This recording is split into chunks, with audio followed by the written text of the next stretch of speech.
नमस्कार दोस्तों, मैं हूं चुनीलाल यादव और मेरे चैनल पर आपका बहुत बहुत स्वागत है। दोस्तों, अगर आपने भी बजाज फाइनेंस के थ्रू या फिर किसी फाइनेंशियल कंपनी के थ्रू ईएमआई कार्ड जारी करवाए हैं, इशू करवाए हैं और उसी के तहत आपको जो है एक एड ऑन ईएमआई कार्ड जारी कर दिया गया है, तो यहाँ पे आपके मन में एक सवाल पैदा होता होगा, मन में डाउट चल रहा होगा, यार ये एड ऑन ईएमआई कार्ड क्या होता है, इसका क्या मतलब होता है, इसको कहाँ यूज करेंगे, है ये है क्या। तो इसी सवाल का जवाब और ये जो मन में आपका डाउट चल रहा है, इसको मैं क्लियर करने वाला हूँ। इसलिए इस वीडियो को लास्ट तक जरूर देखते रहिए ताकि आपको एक सच्ची जानकारी और अच्छी जानकारी मिल सके। और अगर आप हमारे चैनल पर पहली बार आए हैं तो चैनल को सब्सक्राइब करके बेल आइकन को प्रेस कर दीजिए, क्योंकि यहाँ पे एक अच्छी जानकारी और सच्ची जानकारी मिलती है। तो चलिए वीडियो को शुरू करते हैं। ये जो एड ऑन ईएमआई कार्ड है, इसको मैं एक एग्जांपल के थ्रू आपको समझाता हूँ, जिससे आपको अच्छी तरीके से समझ में आ जाएगा, बिल्कुल क्लियर समझ में आ जाएगा। ठीक है, तो चलिए आपको मैं समझाता हूँ। जैसे मान लिया आपने कोई भी बैंक में, जैसे पंजाब नेशनल हो चाहे एसबीआई हो, किसी में आपने खाता खुलवाया। ठीक है, खाता दो तरह का होता है, एक नॉर्मल होता है, एक ज्वाइंट अकाउंट होता है। ठीक है, तो मान लिया हमने ज्वाइंट अकाउंट खुला लिया अपने नाम से और पत्नी के नाम से। ज्वाइंट अकाउंट का मतलब होता है कि एक अकाउंट का मालिक दो लोग होते हैं। मतलब जो अकाउंट मैंने खुलवाया अभी, उसका मालिक हम भी हैं और हमारा पत्नी भी है। ठीक है, एग्जाम्पल क्यों समझा रहा हूँ आपको। ठीक है, तो हम भी मालिक है, वो भी मालिक। मान लिया उसमें हम डाल दिए, चाहे हमारी पत्नी डाल दी 50,000 रुपये। ठीक है, तो हमारे अकाउंट में कितने रुपये हैं? 50,000 रुपये। तो उसी तरह आप समझ लीजिए उसको उसमें आपको 50,000 रुपये क्रेडिट मिला है। चाहे आपको वहाँ पे 50,000 का क्रेडिट मिला हो, 1 लाख का मिला हो, 1.5 लाख का मिला हो या 2 लाख का क्रेडिट मिला हो। ठीक है, वो आपके क्रेडिट के ऊपर डिपेंड करता है। ठीक है, कि आपको कितना का क्रेडिट उसमें मिला है। तो उसी तरह मान लिया उसमें हम 50,000 रुपया डाल दिया, चाहे हमारी पत्नी डाली चाहे हम डालें। ठीक है, 50,000 डाल दिया और मान लिया उसमें हम ईएमआई कार्ड जारी करवाया। ठीक है, चाहे फिर हम क्रेडिट कार्ड जारी करवाया।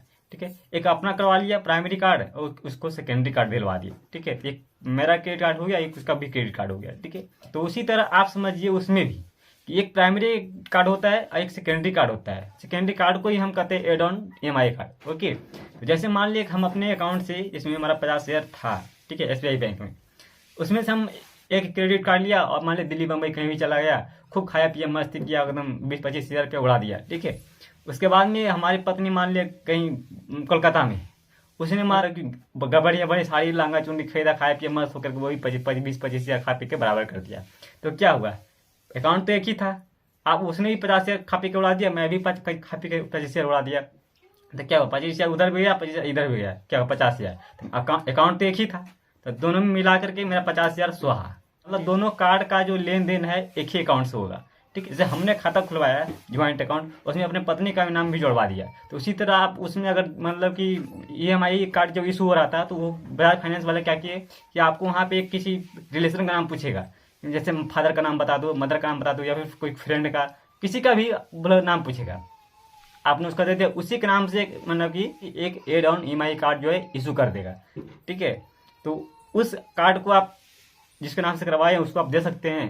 ठीक है, चलो भाई हम कहीं भी रहेंगे, इसको यूज कर सकते हैं। लेकिन जो यूज करेगा, ठीक है, कोई भी सामान परचेज करेगा, ठीक है, तो आपका पैसा जो है आपकी क्रेडिट लिमिट जो मिला है उसी से कटेगा। ठीक है, जो जो आपके प्राइमरी कार्ड में मिला हुआ 50 है उसी से कटेगा, उसी से लेन देन होगा, सारा हिसाब किताब उसी से होगा। ठीक है, ये जो add on EMI card issue होता है वो मेरे ही डॉक्यूमेंट्स पे इशू होता है। ठीक है, जो जो खुलवाया था पहली बार। ओके, यहाँ पे कुल मिलाकर हम बात करें तो एड ऑन ईएमआई कार्ड को सेकेंडरी कार्ड कहा जाता है। ठीक है, उसका मालिक जो होता है प्राइमरी कार्ड ही होता है। ठीक है, चाहे उससे आप कुछ भी खरीदिए, कहीं भी यूज कीजिए। ठीक है, एक बाप के दो बेटे, ठीक है, दोनों यूज करेगा तो बाप का ही पैसा खाएगा। ठीक है, दोनों दोनों कितना भी खाएगा तो भाई बाप का ही पैसा खाएगा। ठीक है, बाप के होटल में ही खा रहा है। ठीक है, तो यहाँ पे आपको इजी तरीके से समझ में आ गया होगा इसकी एड ऑन ईएमआई कार्ड किसको बोलते हैं। ठीक है, अगर आपको समझ में नहीं आया तो आप नीचे कमेंट बॉक्स में अपना फीडबैक दे सकते हैं। ठीक है, कि भाई नहीं समझ में आया फिर से बताओ, फिर उसके ऊपर वीडियो बना के लाऊंगा। ओके, तो लेकिन मुझे उम्मीद और विश्वास है कि आपको समझ में आ गया होगा। आप किसी को भी दे दो भाई यूज करने के लिए सेकेंडरी कार्ड, ठीक है, वो खर्चा कितना भी करेगा घटेगा आपका क्रेडिट लिमिट से। समझ में आ गया? वो किसी दूसरे के लिए होता है। ठीक है, अपने फ्रेंड्स, माता पिता, जो भी है, गर्लफ्रेंड्स के लिए होता है वो। ठीक है, किसी को दे दो, यूज करेगा, पैसा आपके जेब से कटेगा।